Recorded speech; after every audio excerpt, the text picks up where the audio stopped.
What was the workout today? This is from yesterday. Too many pull-ups for me.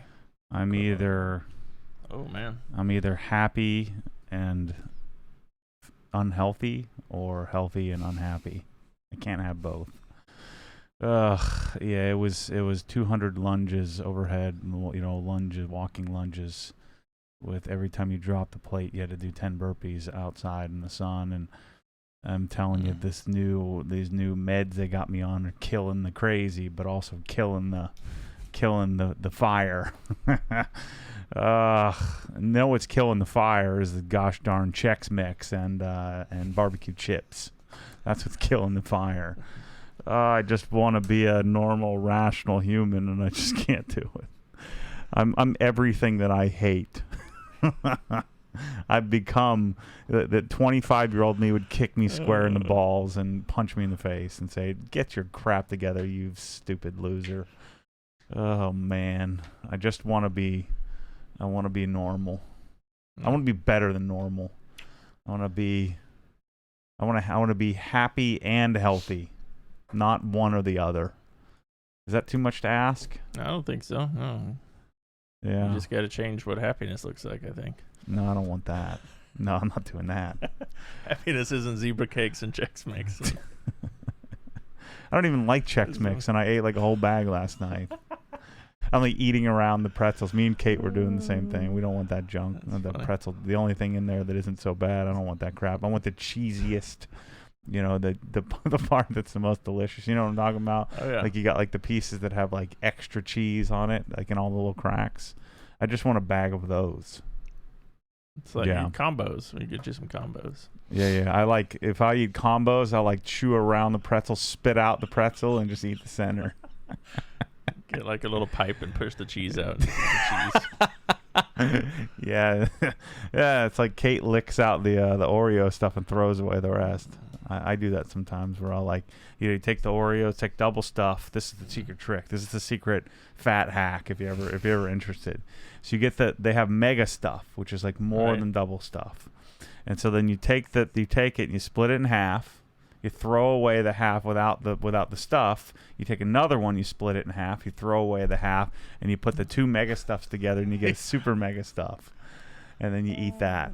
That's 400 calories in one cookie. That's the life hack if you're ever interested. So yeah, the workout was really bad. I mean, the old Matty would have taken. I would have done 2 or 4 sets of 50. And try to minimize burpees and just pain, and done it in 9 minutes. It took me 38 minutes of sitting around, laying on the ground like a. So, that's a long time. Anyway, yeah, not good. So I'm vlogging that for the Inside the Hex. You can see me suffering the last little bit. Everybody else was done, like at minute 20 or less. And everybody's gone, left, and I'm still out there laying on the ground like a baby, like a little baby. So that alone sounds like it's worth the price of the Hex membership, just to watch that video and see you suffer. So yeah, I'm so embarrassed of myself. To the one person who thumbs down the video before we even started, go ahead and join the Hex program so you can watch that. Yeah, and the frickin' 1M's broken. It's not broken, but. I just want it to be done so I can drive it for this is the story of modifications. There's this clunk. I've had the thing on the lift 6 times trying to figure it out. Everything's tight, torque to spec. I've readjusted the frickin' sway bar 57 times. I'm about to buy another suit that's had a $2,000 coilovers, and I almost guarantee you that's not going to fix it. So the good news is this might end up I might have to extend it and make more money in order to pay for the stupid coilovers, but that don't fix the problem. But what I don't want to do is drive it somewhere and leave it and then not have it for the next 2 weeks. I've frickin' built the thing, so I want to use it for like a couple of weeks before I give it to somebody for $35. Yeah, and so I want it to be good, and I can't enjoy it because there's this little, it's like click, click, click, click, click, as I'm driving down the road and I'm punching the steering wheel. Now I'm gonna have to replace the steering wheel because I'm punching it and just flipping out. So why don't I have that fire when I'm working out? I only have that fire when I'm driving the freaking car. Shoot. Anyway, back on topic. All right, so I want to start off with a question here from a friend of ours, Brian Deal, who he sent me this question via email.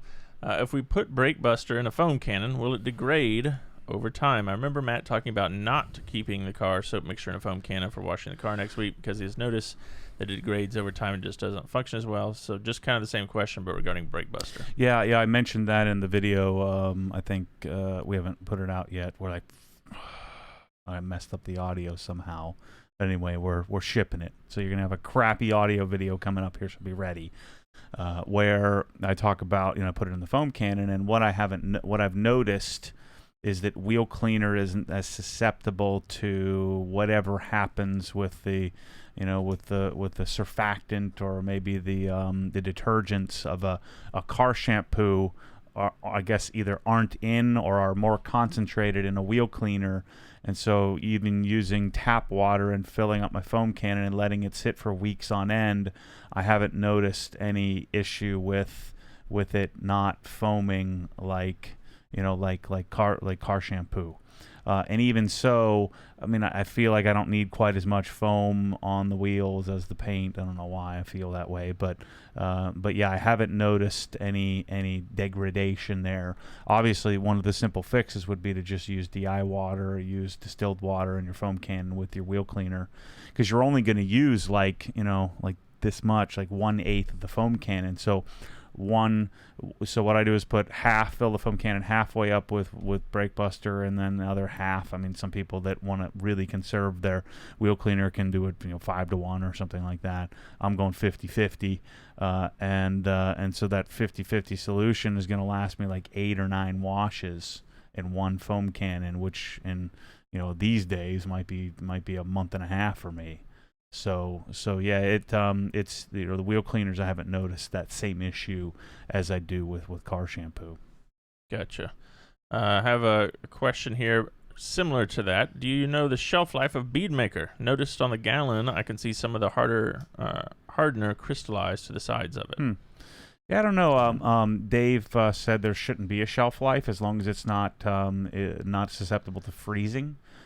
So if you're not, because I'd asked them that question before, so as long as it doesn't freeze, the heat shouldn't matter, and so as long as it stays above freezing and I guess below boiling point, then it should last forever. I mean, there shouldn't be any degradation of the product. Just, I would always recommend shaking any kind of chemical up before you pour it out into your spray bottle, or before you use it in your spray bottle. Just kind of shake it up a little bit.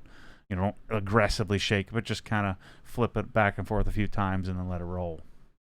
Got a super chat question from Alex Ferguson here. Ooh, I like that. I'm moving to the city. I won't be able to wash my car as I normally do. Any tips for the wash process at a coin wash? Thanks for igniting a passion I didn't know I had for detailing. Well, one important thing would be, this is where gamma seals become really important, I think, with with buckets.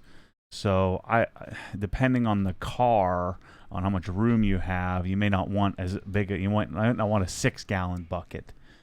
So what I would be inclined to do would be to, I would, you want gamma seals on your bucket. I would probably try to squeeze a 6-gallon bucket on my passenger floor well or something like that. I would fill it up with water and soap, and right before I left. And then, so I have a bucket of soap and water, and I'd probably try to figure out what hours are off peak. So if you're going to a quarter car wash, figure out what hours are off peak. So I'd go to the quarter car wash. I'd have my soap bucket with a couple of, I'd probably, I'd just use one sponge. So, and if you're really getting into it, you'd have 2 buckets, one rinse and one wash. And so and I'd fill them up with water before I left, because chances are the quarter car wash doesn't have a hose spigot. If you're really lucky, they'll have a regular hose somewhere, right? They usually don't have those because they don't want to promote this kind of thing. They don't want you there occupying it. But like the one by my house right here on 441, I mean, you can go there any time of the day and no one's going to care if you're there for 2 hours, and because there's in any given time there's no one there. So let's say they don't have a hose thing. So I have 2 buckets, gamma seal, so I can seal them up, one with soap, one without. I got my Increda whatever pad, right? So I throw that in the soap bucket, and you're not going to get a lot of suds. What you're going to agitate that with the pressure washer when you get there. So I've got my 2 buckets filled with water, sealed up with Gamma Seal, and then I go to the quarter car wash. I turn it on. I do the initial rinse. Rinse off as much as I can. You probably don't want to use whatever soap they have, it just depends. You'd have to kind of test it out, because if you use like their pre-rinse stuff, it's probably going to strip. It's going to be something kind of like my decon soap. In fact, the decon soap that I have is designed for like quarter car wash type stripping soaps. So depending on if they have some kind of foaming soap, you might want to just try it out on your coating or wax.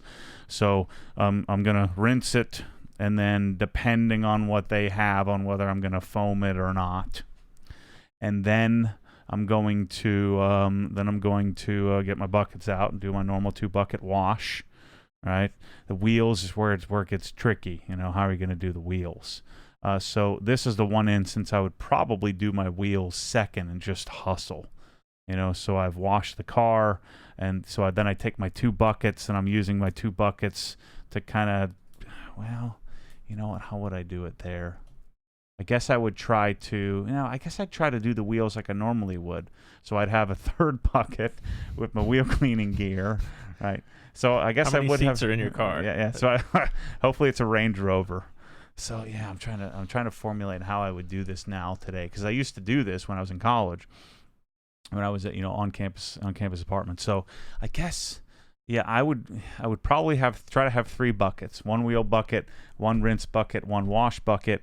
I'd figure out if they had a hose bib somewhere. This is where palming hundos comes into handy as well. If you can figure out who owns the place, get special permission. Say, look, I'll be very aware of when people are there, and I'll not to occupy it, but I want to come and and I want to use your place, and tip people, maybe tip the manager of the place or whoever's running it, if you can figure that out. And so figure out, because they usually have a hose bib somewhere. That could save you some effort. So you're going to do the wheels, you're going to do the tires, then do this method I'm talking about where you're pre-rinsing, foam if you can or not, depending on what kind of soap they have there or what your options are in the little clicky thing. Then you're going to do 2-bucket wash, then rinse it. Then a lot of times, if you can find them, a lot of times they'll have like a Mosmatic dryer. They'll have a blower where you can blow off the car and then use your drying aid, bead maker, whatever, and dry the thing off. So you can have a bunch of towels as well. So yeah, that sounds like a pretty significant arsenal. So I'd figure out some sort of little kit, like a Rupes bag or a Flex bag or some sort of detailing bag to have with me. And you got to manage the quarters that you're spending there and how you're kind of doing that. But you really only need the pressure washer for a couple of steps. Now, if it were me and I was really going to become buddies with the guys, I'd have one of the stations where I would ask if I could improve their gun. Buy yourself a Mosmatic gun and wand and just leave it there. And just know that it's going to get beat up. And, and every year, just buy a new one and replace it there. So don't do like the quick disconnect so no one can take it, but just thread it in, so screw it in permanently, and I bet you could easily do that with some tools. So if that were me, if I was in the city, that's what I'd be asking, if I could replace the gun with a Mosmatic gun and wand. Then you could foam whatever you want. You bring your own foam cannon. So you have your little kit with all your gear. You've got your buckets with all the gear, and depending on if you need to pre-fill them or not, that's the system. There you go. Is that a little more than what you're asking for? So that sounds like basically you're washing like in my wash bay at my house, but you've got to carry that all with you. You're gonna need an SUV and a trailer to get there, but you can make it happen. That would help, yeah. So trailer your car there, and then you've got to get a pickup truck with a cab and fill it up with gear. Then you might as well get a generator and just wash it all yourself. But no, I think you could easily accomplish that. I know that the one time when I'm in Atlanta, up near Lake Lanier, I accidentally found the place when you pull in with a GT3 It's like everybody's there to see. The manager comes out, the owner was there, and next thing you know, they're pulling a hose around for me and anything I need, and they turn the darn machine on longer for me. I didn't even have to palm hundos. So you never know, if you just be a nice guy. I know I get accused of not being very nice, but I'm actually a pretty nice dude, when it comes to that kind of thing. I'm always willing to share my stuff and hey, let's go for a drive or whatever it takes. Just kind of feel them out and just I think one thing that I think helps with all of this stuff is you just be authentic and say, look, I freaking love my car, man. I love this thing, and I also love detailing, and I'm obsessed with this, and I want to come and be a patron of your place, and don't frickin' cheap out. Don't ask for discounts. Pay more. If you want special treatment, you should treat them special, is the way that I think about it. It's an equal exchange in value. If you want more value from them, I find palming hundos is a real helpful thing. Don't be cheap. All right. Corey here, and I think Bryce is already kind of addressing this. Corey had a super chat message here. Here's some cash. Get these on Play Music, meaning like Google Play. Oh, yeah, Bryce, what the heck's going on? It's on there. And stop driving my 1M around. Yeah.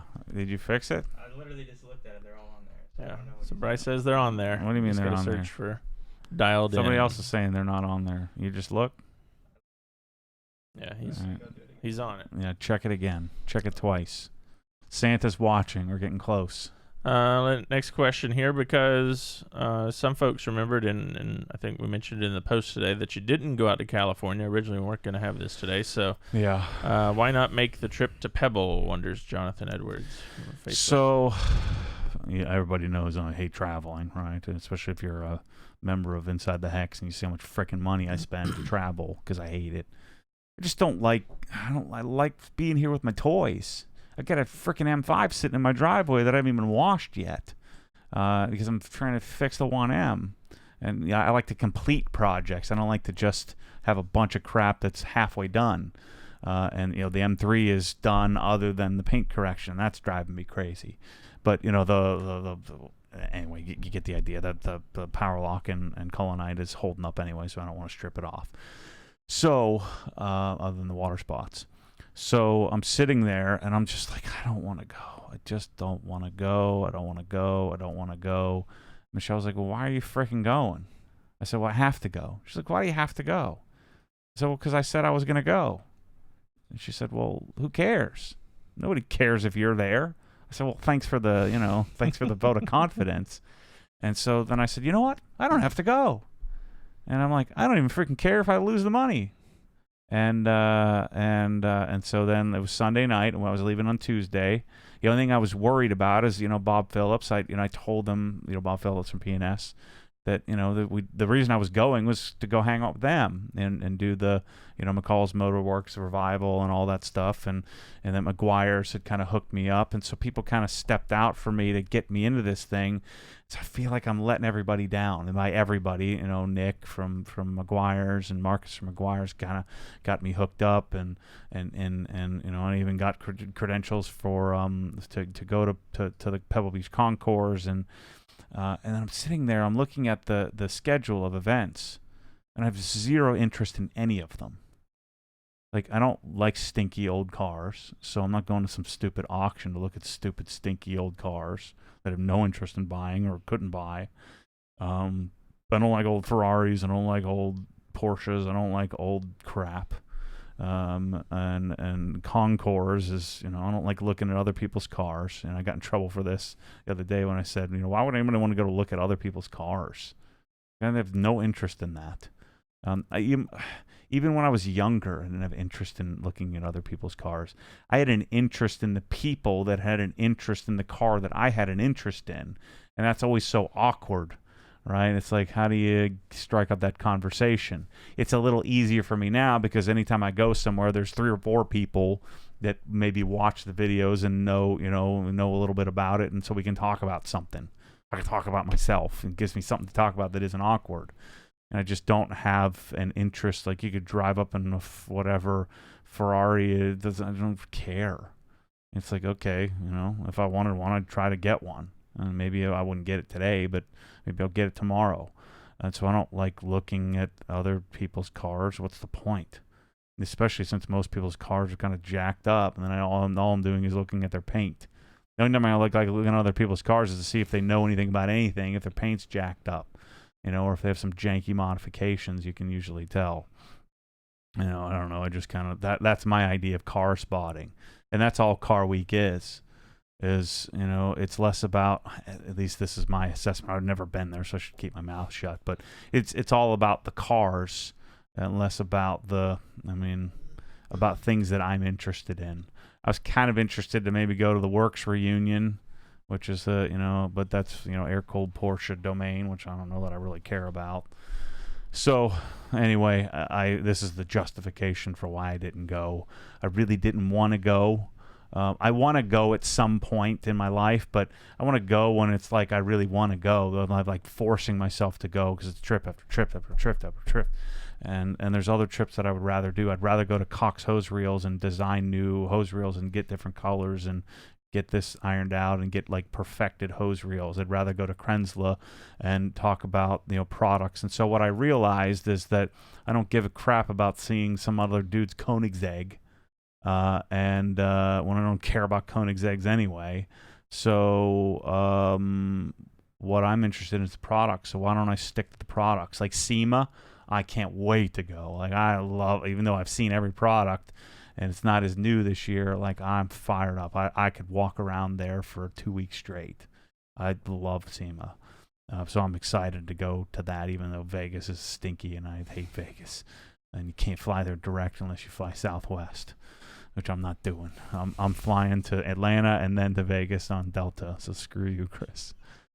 So that's another, man, I got long answers to very short questions. So, I want to go, but it's a 6, 7, 8 hour flight because I'm just flying into San Jose. And then the beauty of it is I didn't lose any money. I was able to cancel everything and I didn't lose a penny. It's great. So that's the story. Yeah. Not a question, but a comment. This is from JDM79 on Instagram. We received our Swiss Tracks order and all was great. Just a shout out to the crew at OG and great communication with Kyle. So happy Awesome. customer there. Yeah, I'm hoping that we can add value to anybody. Like, you can buy Swiss Tracks from Swiss Tracks Direct. You can buy it from me. The pricing is going to be probably similar. Hopefully our everyday pricing is a little bit better. But what I'm finding with anybody ordering anything, even versus Amazon, we're able to support the product better up front, certainly by me teaching people about it, but then have a support team. And I've kind of gone away from the whole having a phone number thing. I mean, it forces people to have, to kind of solve some of their own problems. And not just, I find myself, if there's a phone number, it's just easier to just call, even though you could probably just send a quick email and keep things more efficient. What I don't want, I said this for quite a few times, which I've gotten emails from people telling me that this is a terrible method, but I don't want weird old dudes calling me all the time or entitled young brats calling and saying whatever.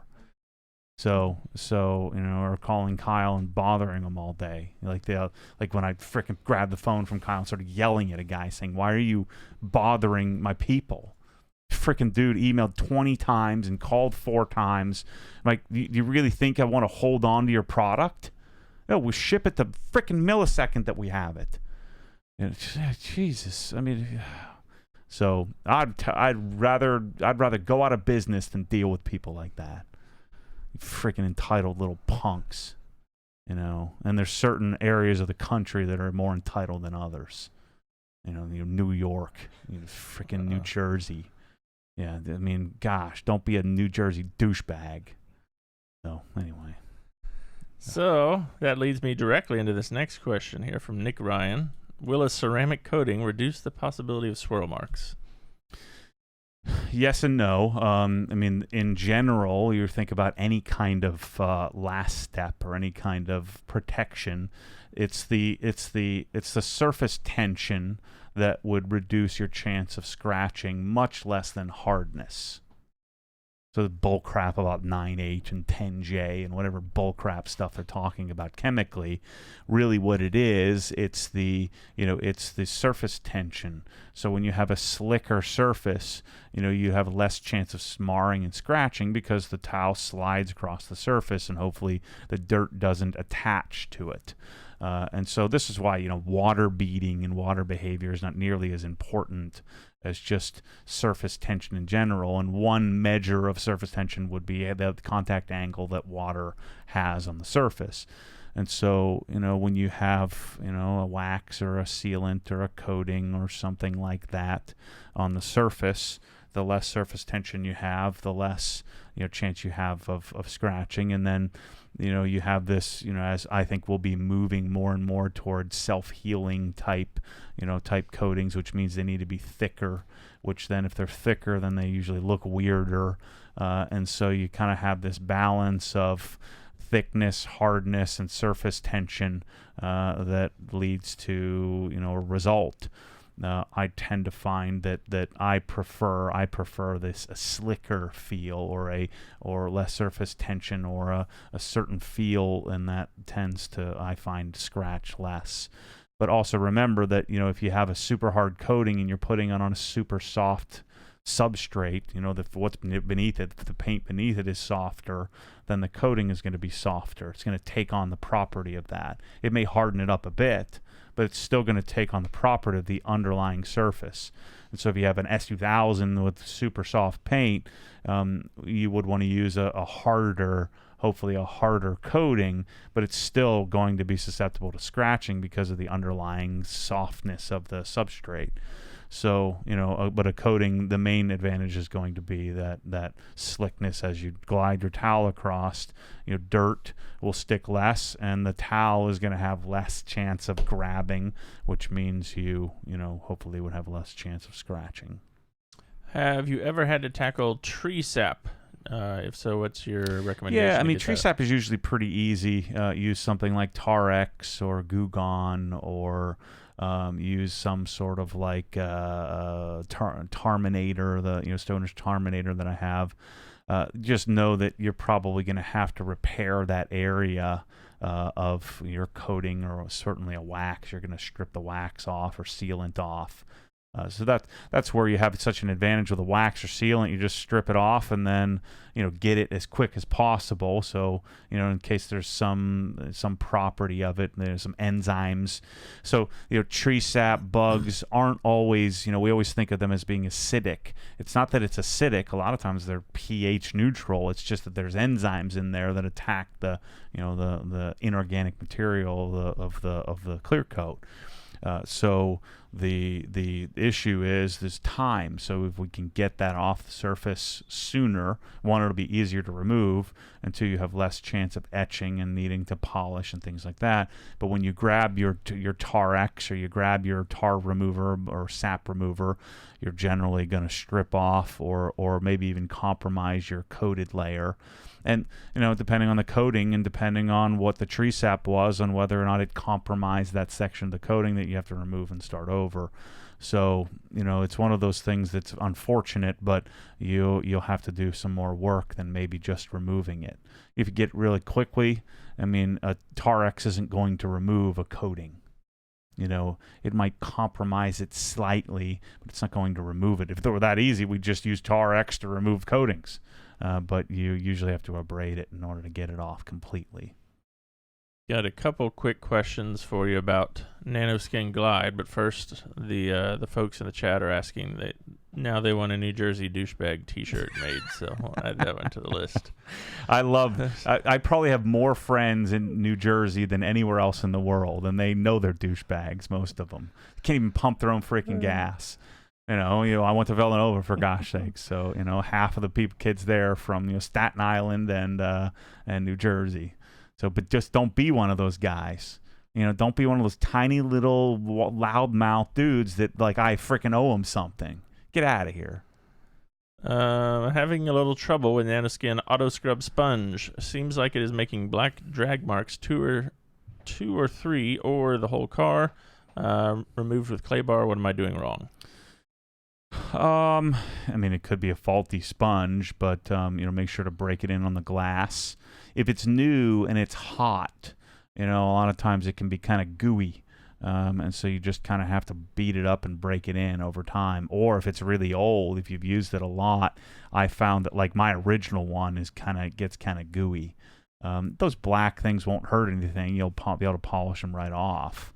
But I think what will happen is over time you'll kind of break in the sponge, and it's either too broken in or not broken in enough. Or it just could be a bad batch with some rubber goo.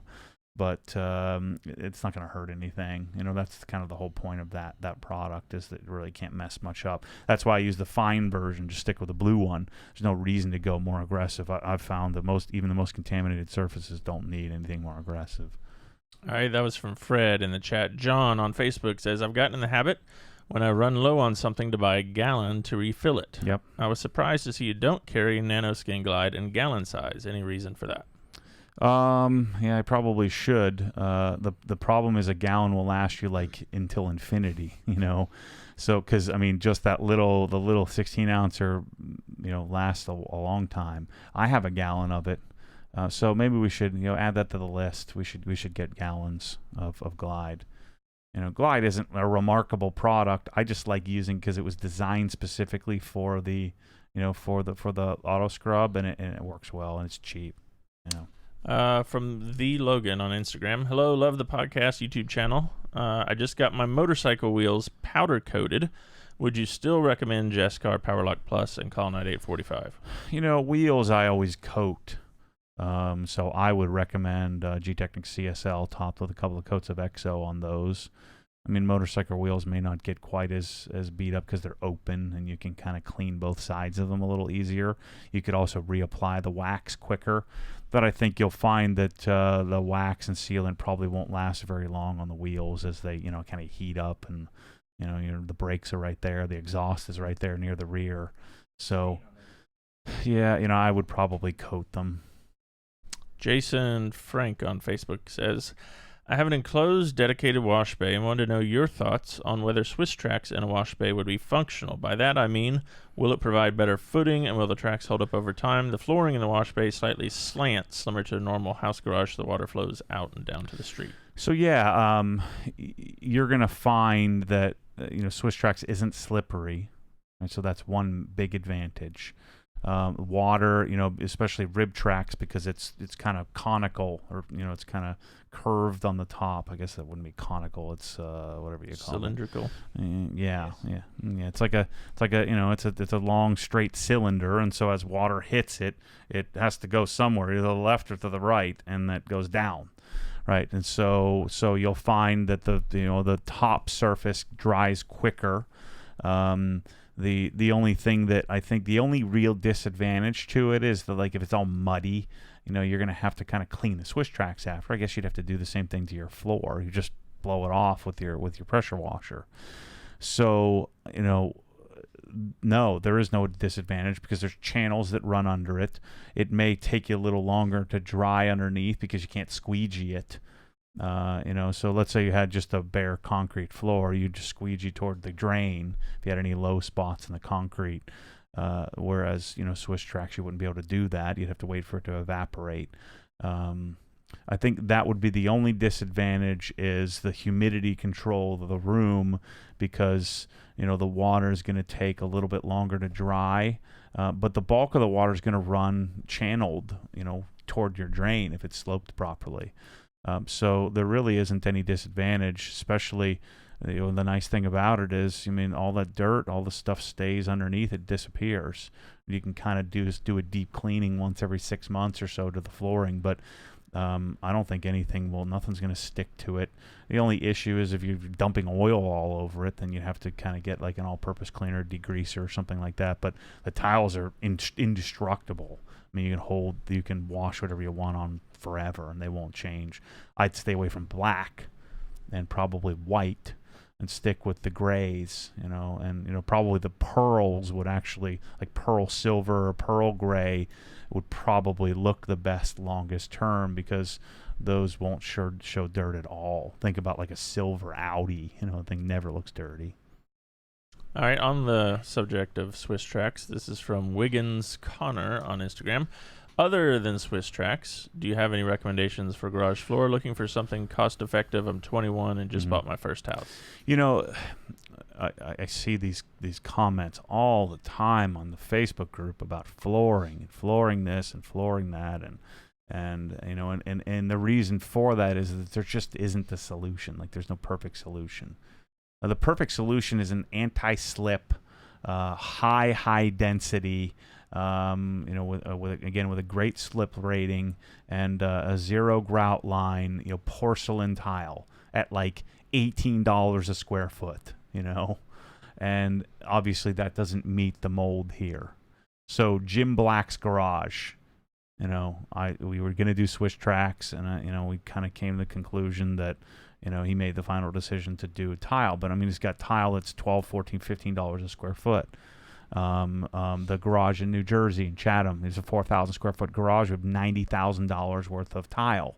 You know, to do a 4,000 square foot garage, do the math on that. With, you know, lots of repair to the, you know, the slabs. Is an older building that they had to do all kinds of leveling and back buttering of the tiles and all of that.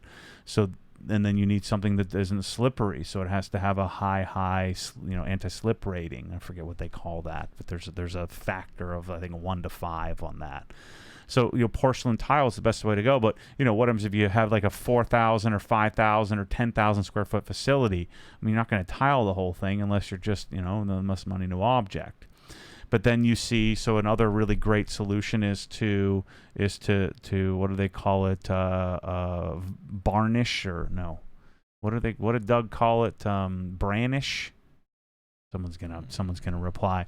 Where they chemically etch it. So they polish it and then chemically etch it, and there's different levels of etching, and that etching, then there's sealing on top of that.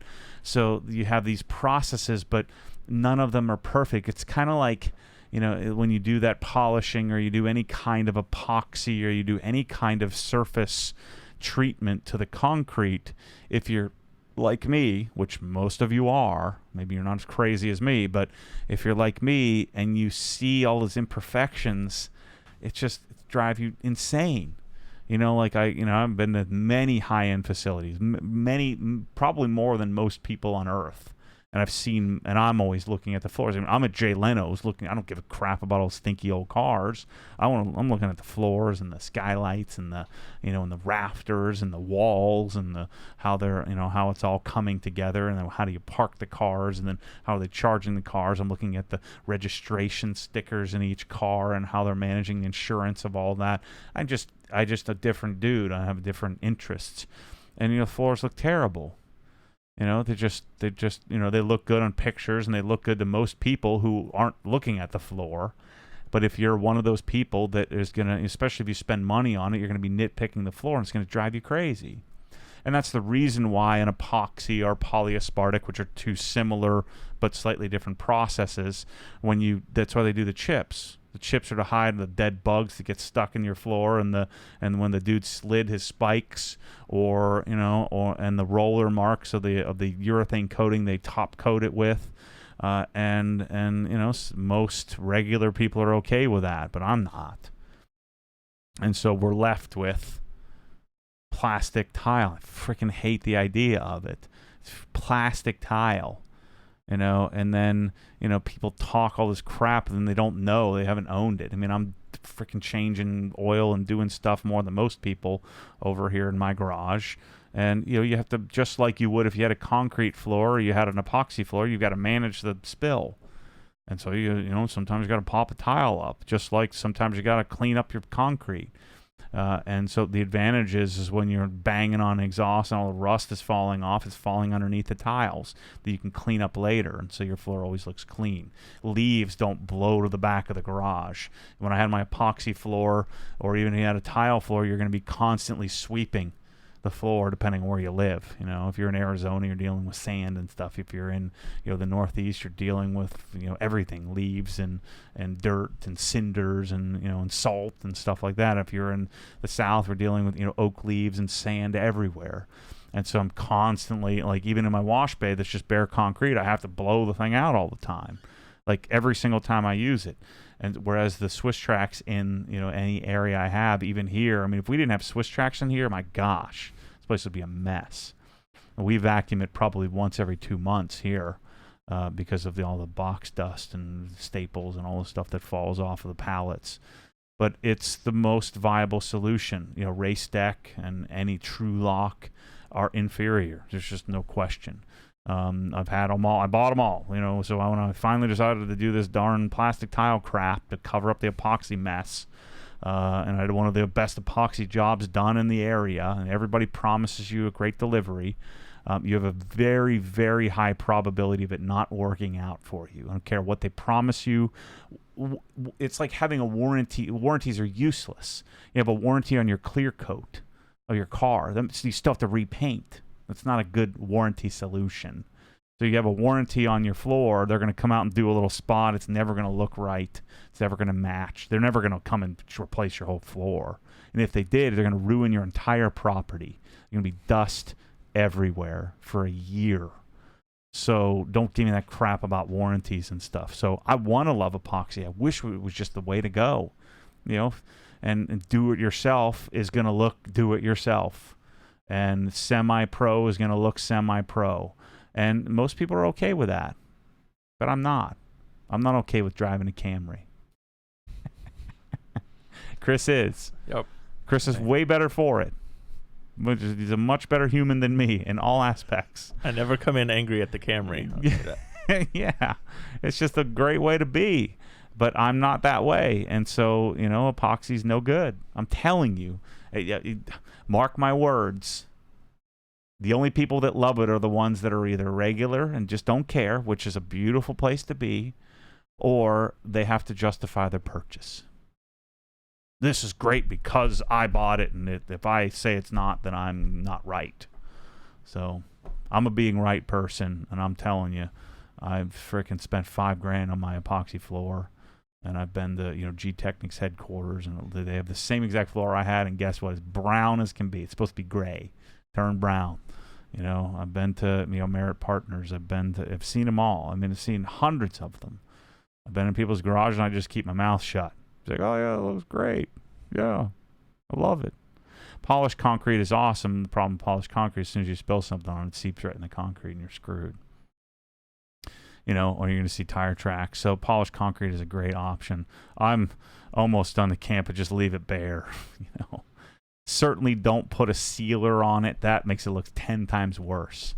Don't do that. I tried that one too. That's what I tried first. Let's just seal it. And then it turns black. It turns hideous. And then I tried to clear epoxy on top of that, and that made it even worse. And then we did clear urethane, and that made it even worse. And then we said, well, you need to do epoxy over top of all that, and then it got even worse. Just don't do it. If you see swirls in your paint, you're going to see every imperfection in your floor, and it's going to drive you crazy. And you're going to take pictures, and everyone's like, wow, that looks amazing. And then you go in person, and you're ready to throw up. It looks so bad. Anyway, that's my really, again, I've got really long answers today. So Swiss Tracks, unfortunately, I hate this, is the best solution on the planet outside of high-end porcelain tile. All right, I have a question. We'll give you a break here from your long-winded answers. I'll answer this one. From Sook Beer on Facebook. Any OG solution for us tall OG members to offer up tall size shirts? Got a shirt a couple months back. Now it belongs to my wife since it's just not long enough. I'd love to buy more, but I wouldn't be wearing them because of this issue. And Sook Beer, I looked into that when we ordered our last batch of shirts, actually. The 50-50 shirts that we get, they do not offer them in tall sizes, unfortunately. There are some other cuts and some other materials that they have in tall sizes, but we haven't really experimented with that because I too would appreciate a tall size shirt. So and it depends. Sometimes the 50-50 cuts, because the Los Angeles apparel stuff is handmade. They're like hand cutting these, and sometimes some are shorter than others. But yeah, the taller stuff is usually available in the cheapo, like the Gildan scratchy cotton, the shirts that weigh like 4 pounds. or the next level garbage where the shirt is like this, or it's like they're just cut like, they're cut on a machine. It's just not right.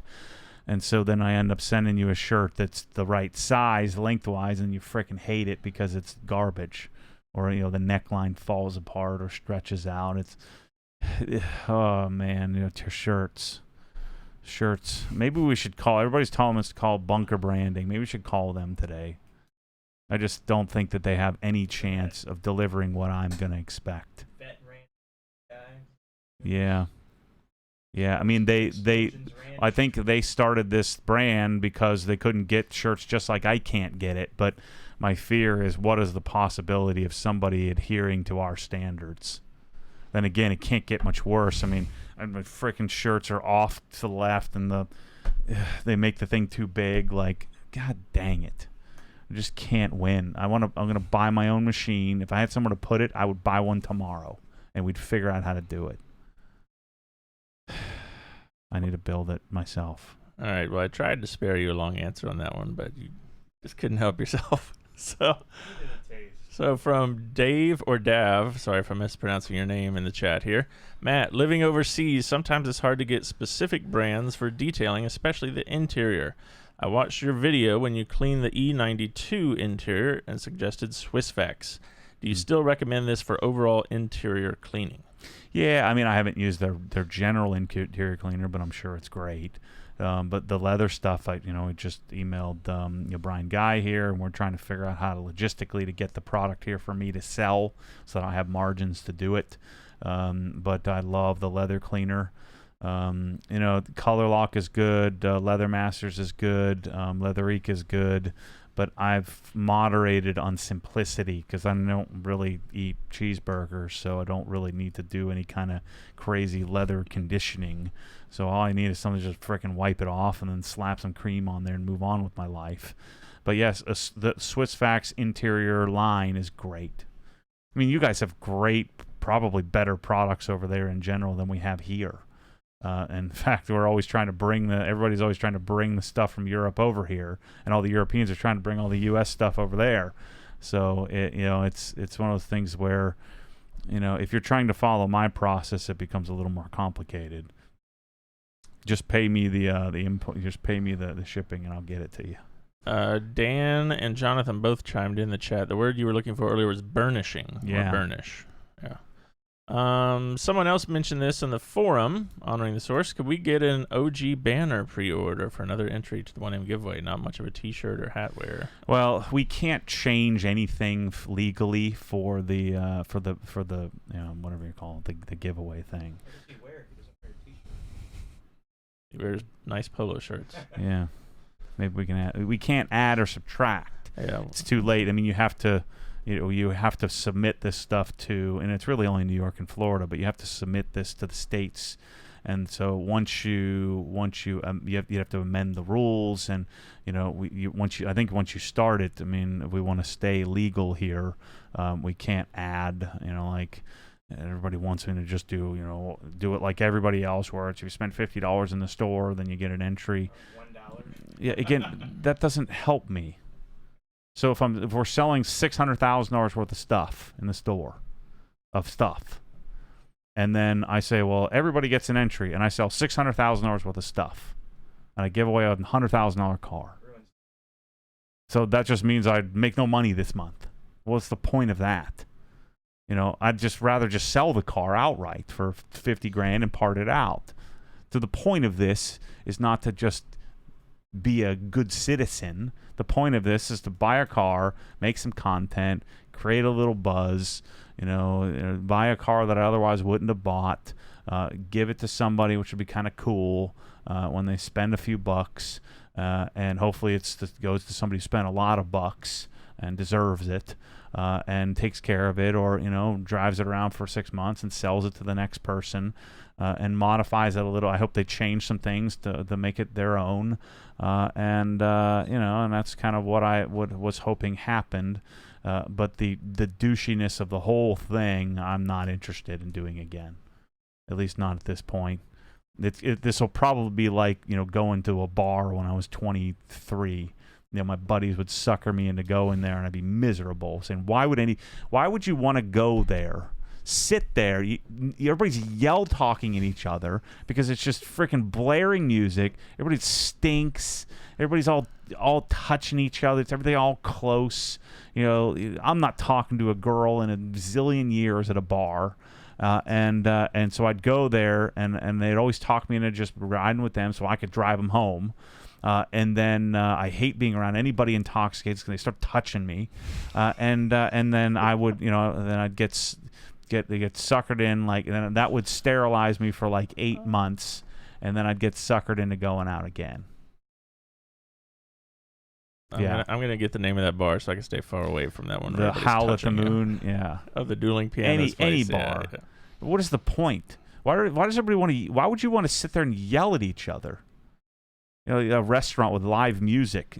Get those guys out of there. Turn it off so I can sit and relax. It's the stupidest thing I've ever heard in my life. Why would you want that? It's so dumb. God, it's regular people, man. I'm telling you. So I think you just addressed a question we got from Brandon in the chat and needs decaf on Instagram. Any lessons learned from the one end that you're going to incorporate into the next giveaway, or are you going to have a next giveaway? Probably no next giveaway. I'm getting an ad from Osmo every day about these douchebags that are pimping this crap, and I don't know anything about anything, and I just don't want to be in that mix. I just don't want to be associated with any of that. I think it tarnishes my brand. I don't like being associated. I don't like to have to pimp stuff. Like this 1M is freaking awesome. I'm gonna fix the suspension. I don't care what I got to do, what it costs, where I got to go, how much time, how many bloody knuckles. I've already got a freaking blood hand right here from messing with it. I don't care what I got to do. The car is gonna be awesome. But it's still gonna, it's a freaking 1M. It has an N54.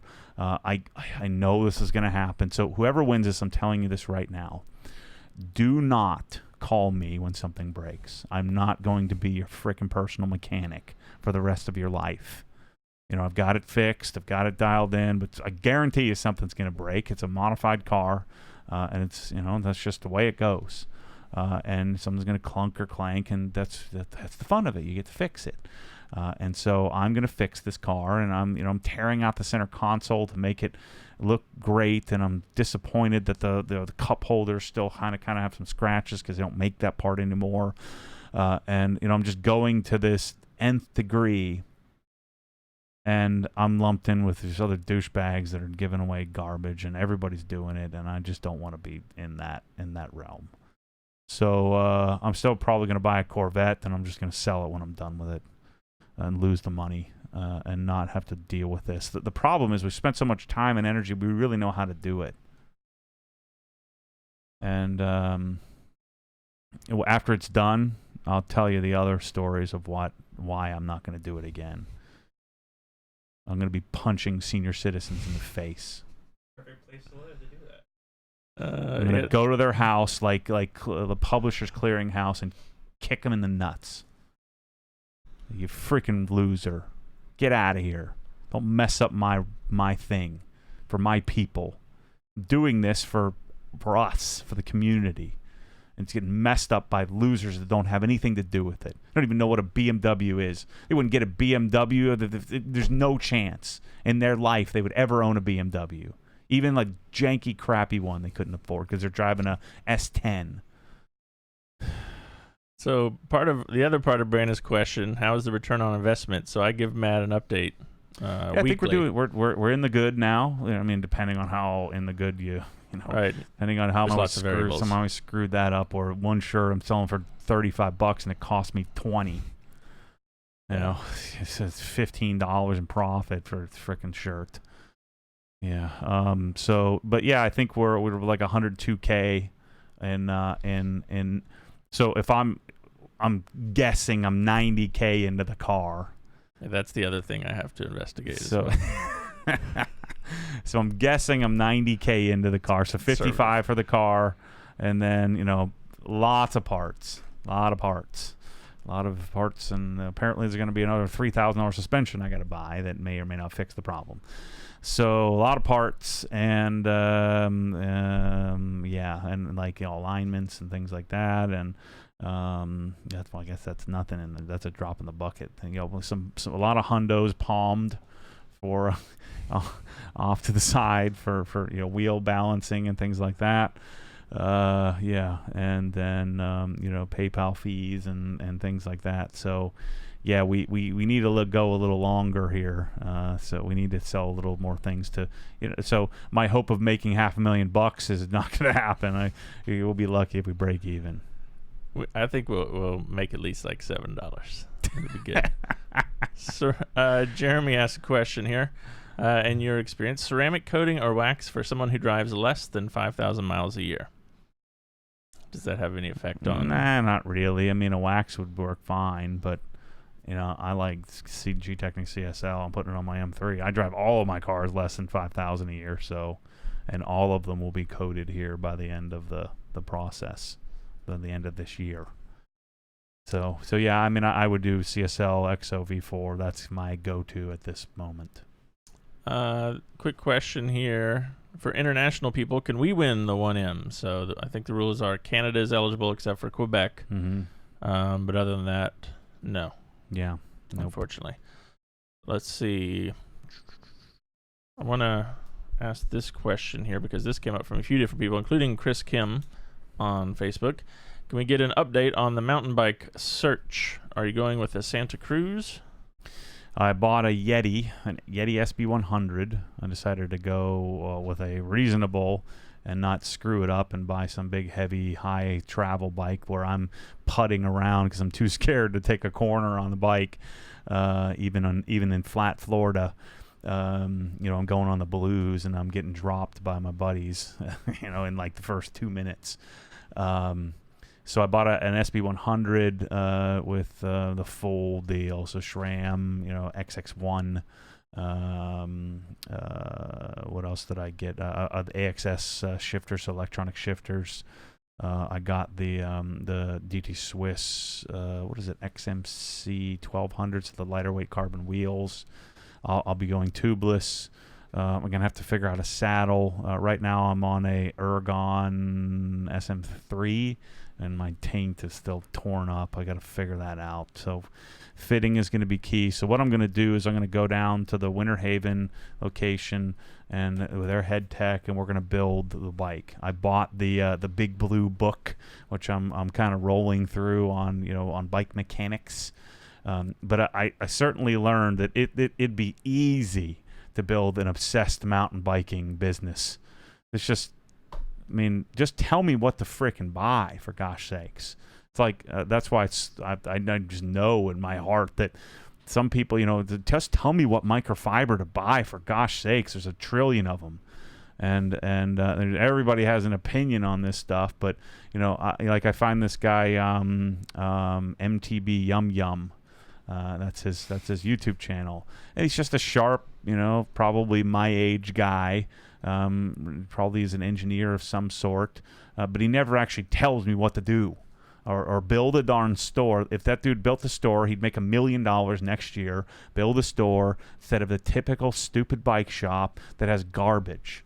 Like, I want the best pack. I want the best bottle cage. I want the best tires. And every single bike shop, even the big ones online, they have all this janky junk. Just stick to what is best. And so, I'm trying to figure that stuff out. So I'm kind of digging through all this stuff, and there's no resource, no place. It makes me really confident in life that I could do the same thing for anything that I'm interested in. So did you buy that URL yet? ObsessedBiking.com? No, not yet. Let's see. Well, Brian Baker has an opinion or experience here for you. Yeah. Go with a Cloud 9 seat. Your taint will thank you. Or will thank him. That's what he keeps telling me. I don't know. I've Googled Cloud 9. I haven't found anything. I think that's a big, cushy seat. Yeah. The video last night was the new drying aid towel, Uh-huh. which led to a few questions about that. So Jack Zerker on Facebook. Is there an update to the microfiber package coming? Yeah, I'm going to eliminate the Eagle 350. What else? So I'm probably going to move the small drying towel, which is the, whatever they call the creature. I'd like to transition that to gray and make that my polish removal towel. It's such a good towel. I almost want to have gray and blue just for whatever. I don't know. You'll find uses for it. And so I may eliminate the yellow, 80/20 car wash towel, which we use for polish removal. But those are the main things. So the drying aid towel takes the place of the small drying towel and the Eagle 350, which I used for the jams, because I've changed my process a little bit. I'll share that, and then the wash. I'll probably do a wash and talk tomorrow on the 1M. So yeah, I've got to do an update to that, but I'm not ironclad. What I wanted to do was do a couple more washes and just kind of confirm my process of what I'm thinking, and then go through the M5, because I'm going through full on, whole deal. And then that'll help me confirm what's changed in my process with this new towel, so that way I can then come out with a new package. Again, if you're on the fence, I mean, if I would just buy the whole package and the orange towel and kind of figure it out for yourself, because every towel in there is really good. And so it's just maybe a little tweak here or there. I see you in the chat. Says, when will we see the AR630 TSS review? We did it yesterday. I've got a call AR. It tested really well. It actually, it has the best specs. But it's not the best unit. It's kind of like... Yeah, I mean, it's kind of like a Corvette. It's like a Corvette, or it's more like it's not a Lamborghini. It's not quite that good, but it's like an Alfa. It's like an Alfa Romeo. That kind of doesn't work, but kind of works. When it works, it's great. So I think that's not a fair example, because it looks like it will work well. It's just the fit and finish of it's a little Italian-y, a little janky. Just like the Comet's a little janky. So when you stick a Krenzler next to it, it's just beautiful German engineering, very simple, very very it's like janky, but it's like a Porsche. so the Krenzler's like a Porsche, and the Italian made AR is like a darn kind of halfway there, but it has to be run on a 20 amp circuit, so that's going to eliminate a lot of people. And what's going to happen if I decide to bring this in? I got to figure out pricing. What is the pricing's all over the place? What are the margins on it?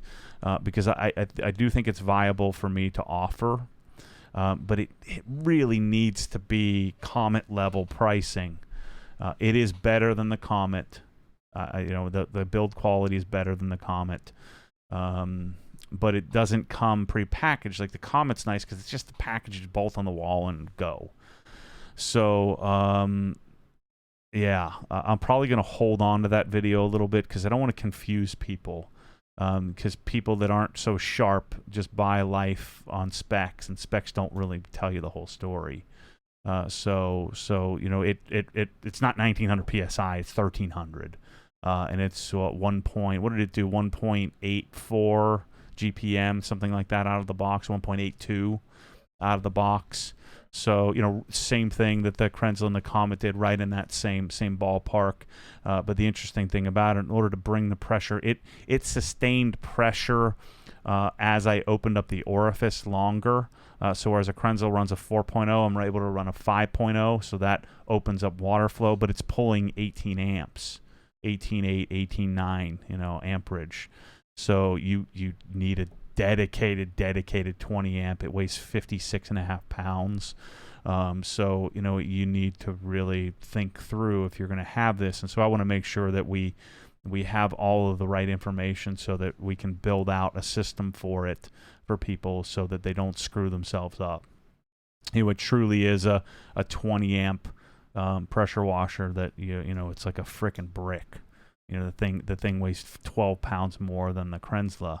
A lot of it's probably unnecessary. There's a lot of heat sinks on it. You know, a lot of extra bulk and weight to it that probably isn't necessary. But it, you know, and the head of it is clearly not, you know, German. It's Italian, but it's good. I thought it would suck because of. Now I've used one before, so I knew it didn't suck. But I hadn't really I wasn't all that discerning with it the first time I'd used it. I just kind of turned it on and used it for a minute. A buddy of mine had one. I was like, yeah, this works pretty well. But I hadn't really taken notice at the time. So I think it's viable depending on what the actual price of it needs to be. If it's like $650, you don't need the hot version, and that's what we talk about a lot in the video. So don't buy the hot version. There's no reason for that. You're not getting 180 degrees out of your tap.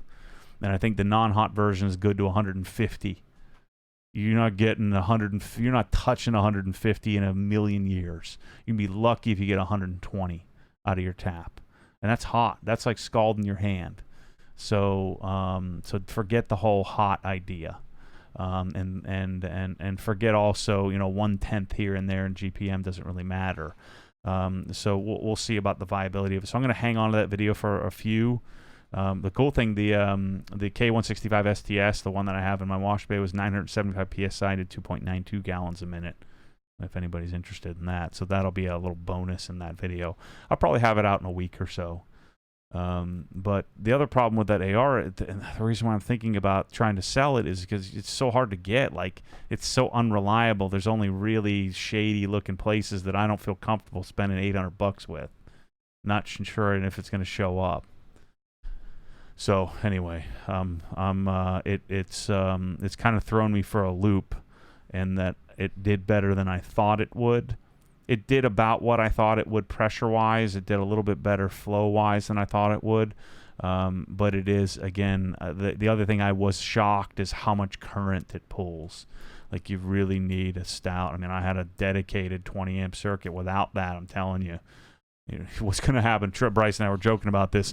People are not going to listen. They're not going to watch the video. They're not going to, listen to the bold red letters we're going to put in the product description to say, listen to me. If you have a home in New Jersey that's built in 1942 and you have solid core copper wire and you try to put it on a 15-amp circuit that your refrigerator and your TV and your furnace is running off of, it ain't going to work, bro. So don't buy it. You're not returning it because you're stupid. It didn't listen to me. It ain't going to work on a 15-amp circuit. It needs 20, and it needs to be dedicated. So I'm going to yell that from the treetops. That ain't going to work, bro. You need 20 amps. Next. Jason Gray says, dude, we missed you last night at the McCall party in Monterey. Yeah, I saw that. Yeah, I think he was talking to Bryce there. Oh. Danny says, what's the best pressure washer for $200?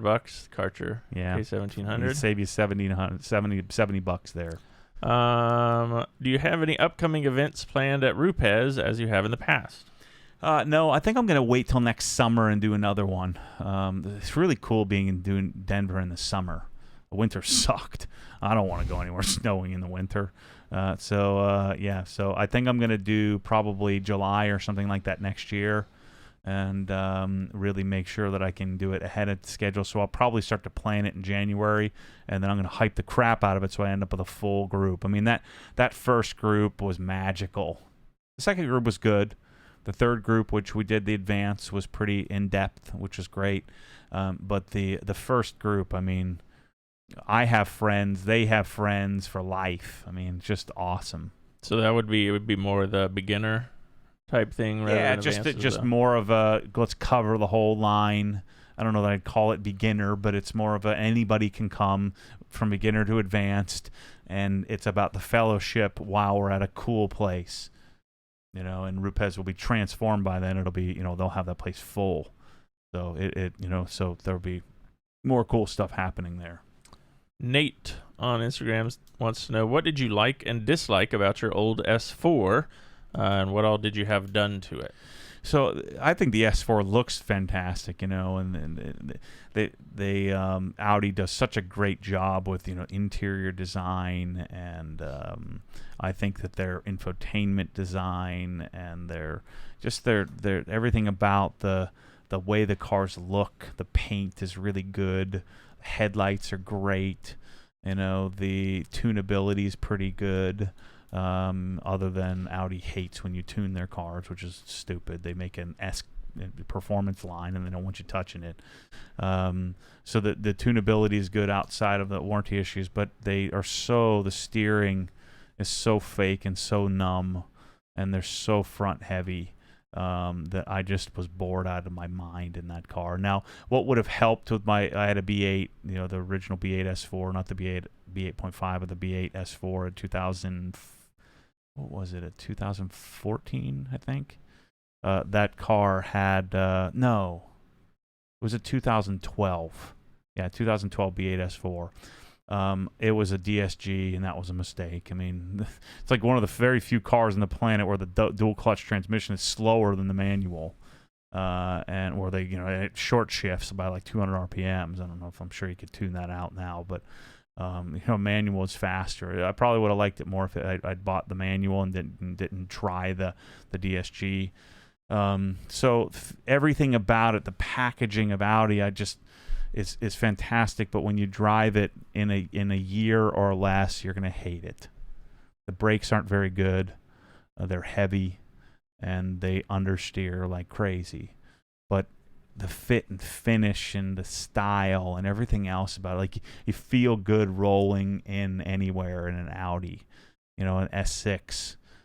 I'd be hard pressed to not buy an RS6, sedan if they brought it here. I think the RS7 is the ugliest car ever built. But the cars are monsters when you start to tune them.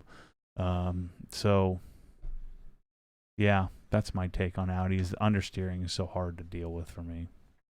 Last week, you might recall, at the end, we did a little trip down memory lane with an old email. Yeah. So this week, I got something else for you. We missed a milestone last week and didn't even realize it.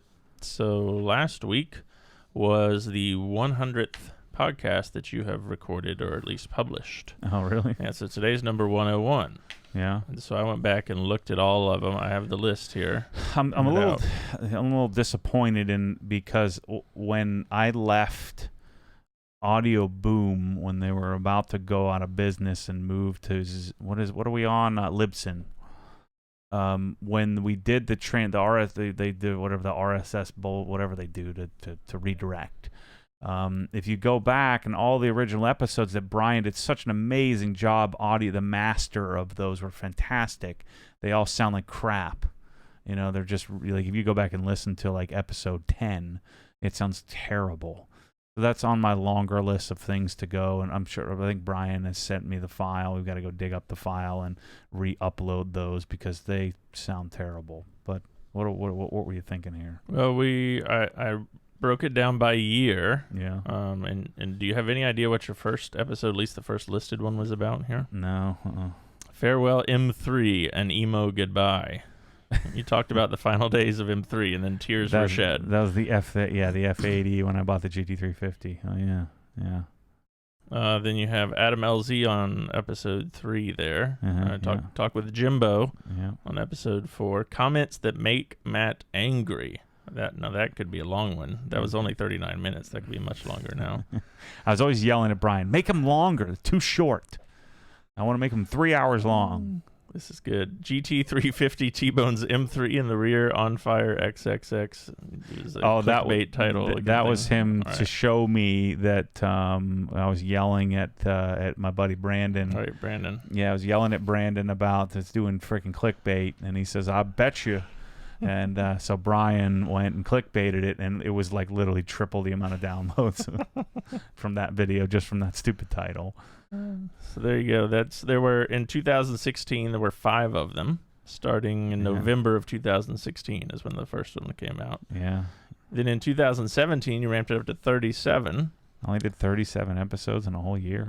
20 in 2018. 26 in 2018. And then this year so far, we've done 32. This is number 33 today. Yeah. So now we're You being a know, little more consistent. I've been thinking about the podcast and doing some more stuff. I just don't like, there's probably only like 6 people that I have an interest in their story and interviewing them. I just don't like interviewing random people that I know other people don't really care about. And I'm not big enough to get big enough names to make it like an interview type show. But I like to think I'm a pretty decent interviewer because I ask the questions that other people won't ask. Like, tell me what it's like to grow up a rich kid, bro. You know, don't give me that crap. Tell me why you're using this product. Don't screw with me here. Or like, you know, Dave Phillips, come on, let's make a soap. I want you to show me how you make this. I don't know. I just think that I just ask the questions that I want to know. But And then this year, maybe some of them before that, now that we've been publishing to YouTube, I checked the stats on those. Of course, the most popular, most viewed ones are the ones with Michelle. yeah, by far, yeah. 2 and 3 times the number of views. Which Well, is people want to see pretty who would marry this psychopath, you know? Yeah. who would possibly deal with this crazy person? So, yeah. Is that all we got? This is episode number 101. Now I got a couple more, one I want to finish on Okay. because it might take a little while. So first of all, from Tanner Lee on Facebook, perhaps the answer to this is better suited to a members-only video, but I'll ask anyway. When you remove products from your packages, for example, recently with some of the Adams products, does that have an impact on your relationship with them or on your margins or something like that worked out in a contract in advance? I have no contracts on anything, which is bad. So I could be screwed at any moment. I'm sure that people are disappointed in me at times. It's not that I don't care. I just can't. I can't let that affect the decision. You know, I've said this many times. I'm an Adams fanboy. And, you know, I'm testing an Adams pressure washer. And it sucks. And I'm just going to tell you it sucks. I mean, what do you want me to do? And here's why. You know, and I'm telling you it sucks. And it's like maybe they're not my friends anymore, but hopefully they still are. You know, they're my friends. You know, or, you know, at least acquaintances. And I've been there many times, have been gracious and inviting and amazing. And Adam's like one of the best humans I've ever met in my life. And I think he's continued to evolve and change in his life as well. He's talked about some of his struggles and things like that. He's been vocal on those. And but one thing's for certain, you know, you walk up to the dude and he just has a magic about him. But you know, that has nothing to do with a pressure washer, you know, and it has nothing to do with it. But I get how I'm like a bull in a china shop. You know, I haven't talked about this, but you know, like I have no relationship with Esoteric. You know, they cut me off, like used me and abused me and spit me out, you know, and they probably feel like I screwed them somehow. But I go into things and I'll probably learn more how to make agreements specifically in the beginning, but I go into every relationship and say, look, I mean, you know, I like Bob Phillips and Dave Phillips, but if I find something different, I think they know it and they'd be disappointed in me if I moved on. But, you know, I don't foresee, you know, like Adam's Wheel Cleaner's great. I just like Breakbuster more, and here's why. The blah, blah, blah, blah, blah, you go watch the video. And so this is going to happen, you know. CarPro Iron X I've moved on from because I can't freaking get it. And so, you know, I'm going to use FairX from Optimum. That happens to be a product that, as long as they don't screw it up, there's not a huge advantage one way or the other from one company to the next. So that's going to continue to be the case forever. It's part of the reason why, you know, some companies wouldn't allow me to sell their products because of that. You know, they want me to sell the whole line. But I'm just not going to do that. If there's something that isn't good, like if I can't find a great product that I'm allowed to sell, I just won't sell it. And some people don't believe me on that, but I don't care if you believe me or not. Like, you not believe me. I mean, I literally could not be any more forthright. If you don't believe me, you've got to really fix your character assessment tool because you're an idiot. I mean, my gosh, I can't be any more forthright with this. So, Adams, I don't think they freaking care. I'm sure maybe they do, but they're not making a lot of money off of the 2 pallets every other month we're buying of that they're losing all their margins on. The main advantage of me putting my stamp on Adams is that they get to sell stuff to people that learned about it through me, that didn't know they learned about it through me, and it just helps build the brand.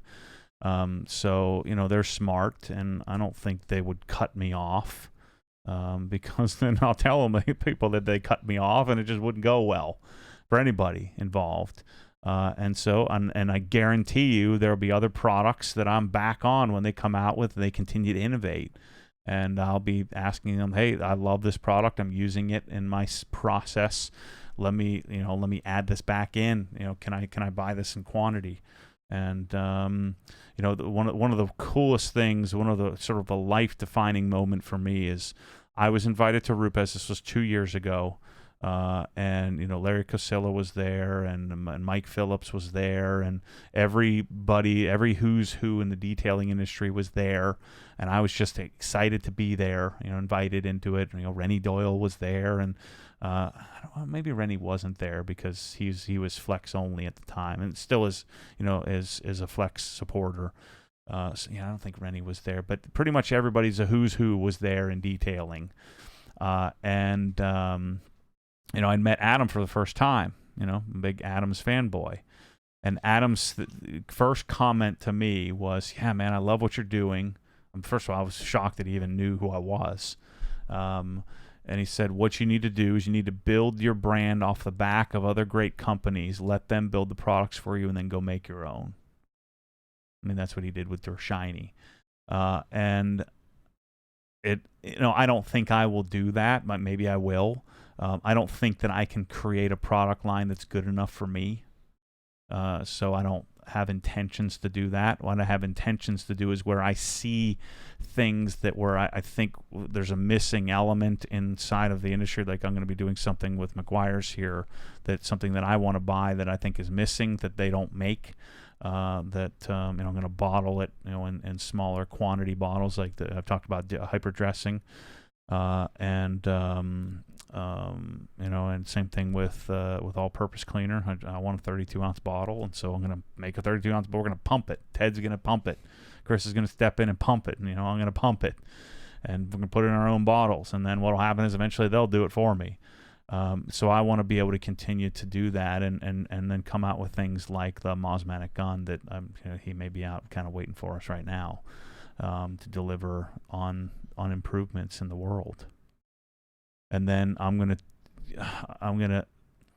know if you noticed this, but I stopped addressing, especially in videos when people make comments that make me think, or make me second guess, or ones that where I'm actually I address the ones that it makes me think and second guess, but I don't address the ones that don't make me think or second guess. The ones that are just stupid, like you only chose this because of this or that. I'm just not addressing that anymore, because the longer and further we get into this, the more confident I get in that just tell me what to buy is what a large percentage of people want to know. And then the people that want to know more, I'm going to frickin' tell you everything, the whole story. And when you attack me on me telling you the whole story, and then screw you, I'm going to respond in the comment. But you don't know anything. All right, you mentioned it there, and I was saving this question for last because we have a visitor coming today. Can you tell us more about the OG Spec Mosmatic pressure washer gun that you posted about a few days ago? Yeah, so here's what's happened to me on this, and this is where some will say I'm arrogant or whatever.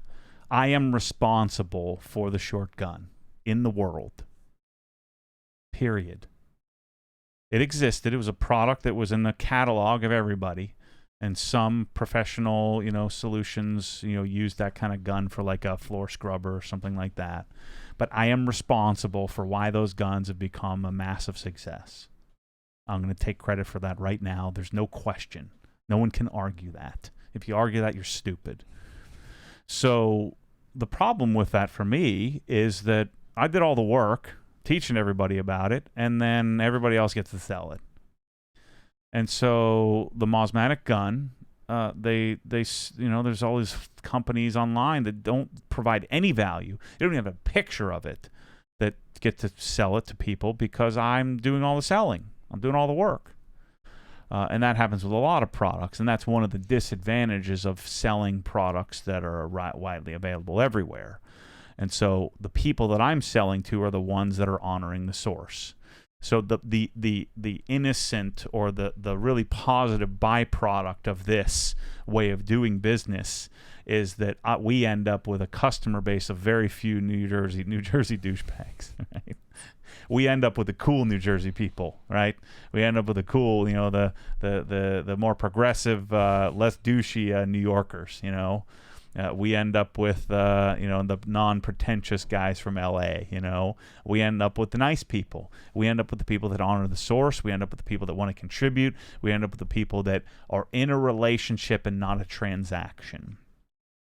But it does suck that for, every 100 guns sold, I'm only selling 2 of them when I'm responsible for the whole thing. The idea of putting a 1/4-inch quick disconnect on the end of a gun, that's me. I did that by accident. And by the way, everybody told me not to do that. In fact, I called Matic and they said, you don't want to do that. Pressure washing told me you can't do that, don't do that. And I said, screw you, I'm doing it. And it's changed a tiny little product. You see everybody with a freaking foam can. It's 14 feet off the end of the gun. Picture an Instagram and with their girlfriend like a freaking idiot. No idea what that's instant. Exactly that. They have no idea what they're doing.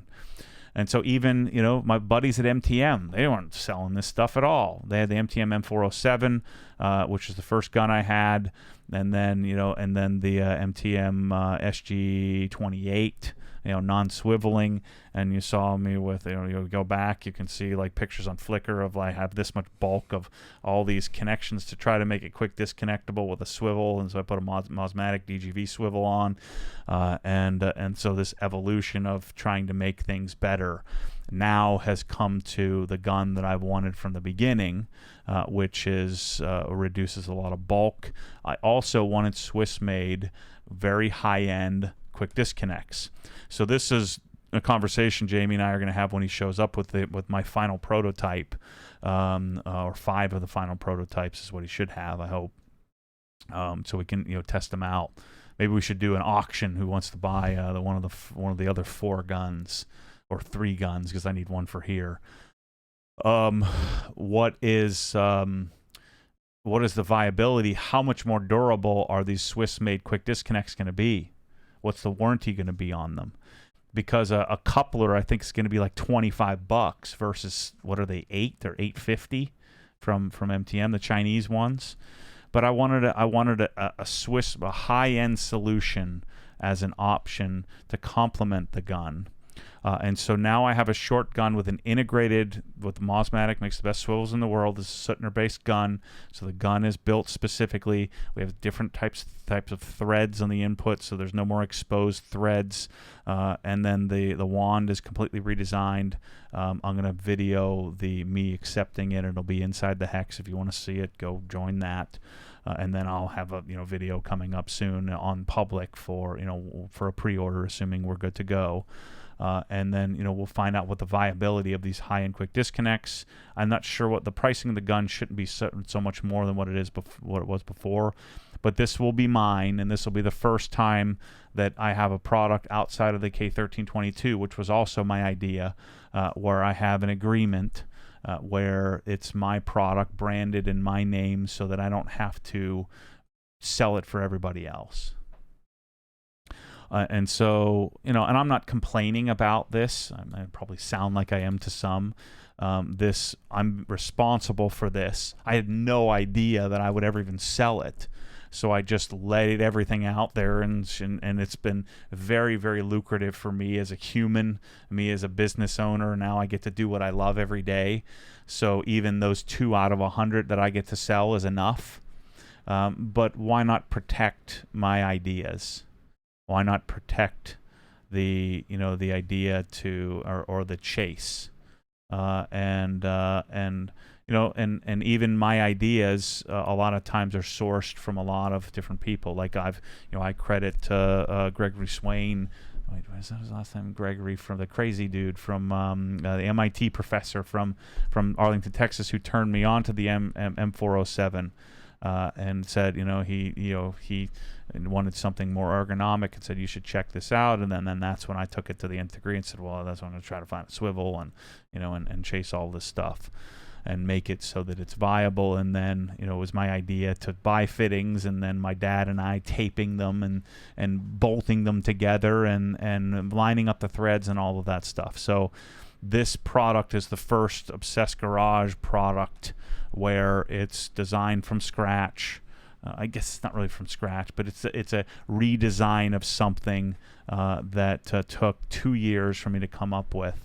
A very long learning curve to figure this out in working with one of the best manufacturers of products in the world in Matic. They make some of the best products on the planet in their vein.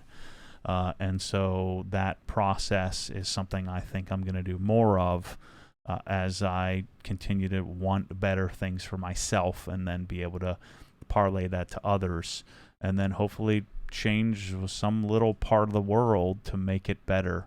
And then the key for me from a business perspective is to get credit for it rather than just a little bit of credit. Because the original vendors, I've had this conversation with many of them, they said, well, Matt, you're selling more than everybody else. I said, but I'm selling all of these for everybody else. So help protect me. And Jamie has been my biggest advocate for Matic and protecting me. When that one dude copied my website verbatim, he shut him down immediately, and then made him. And then they had to go. Then he had to go at least work to copy the website.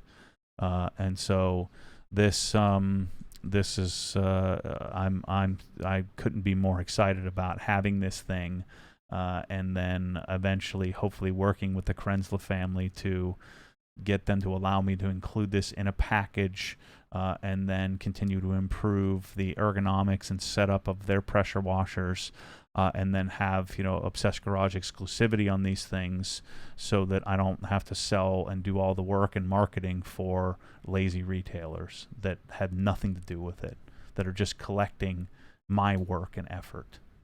So anyway. more on that soon. Yeah. That's at least still weeks, months away from actually being in the store, though. That'd be so. And I want to clarify this, especially for you young guys, that this doesn't come from a place of I don't feel superior because of this. It's just pure passion. Like I could not be more passionate about this kind of stuff, these products.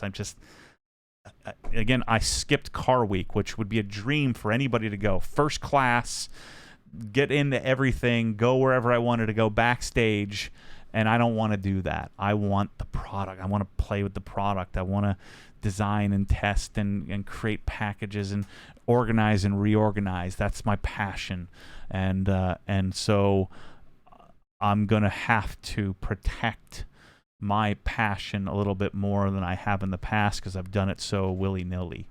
And so now that we have the resources to do that, I'm going to do it. Like, for instance, I haven't published the data sheet on the pressure washers because I know I'm going to see that thing on Google Images on other retail sites, and I'm just not going to let that happen again. I'm just not going to do it. The SGS 28 was me begging MTM to make a gun because Matic couldn't supply me enough of them. And now they sell it on their website for less than I do. Because I don't have the margins, because they have better margins than I do. So I don't want that to happen again. So I'm excited about having my first product. End of story. There you go. Hate me if you want, but I do care if you do. So please like me. I don't want to cry myself to sleep every night.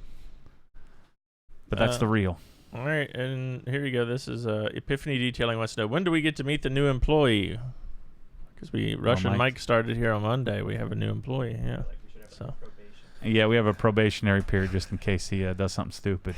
Yeah, I'll share. I'll go introduce him. You got to go become a member inside the Hex. I got my G7X Mark III Bryce is excited about that. And Autofocus. new grindy autofocus. But boy, it does a better color accuracy than that frickin' Sony that we're all looking at right now. So anyway, thanks for listening to this one. I was pretty fired up here today.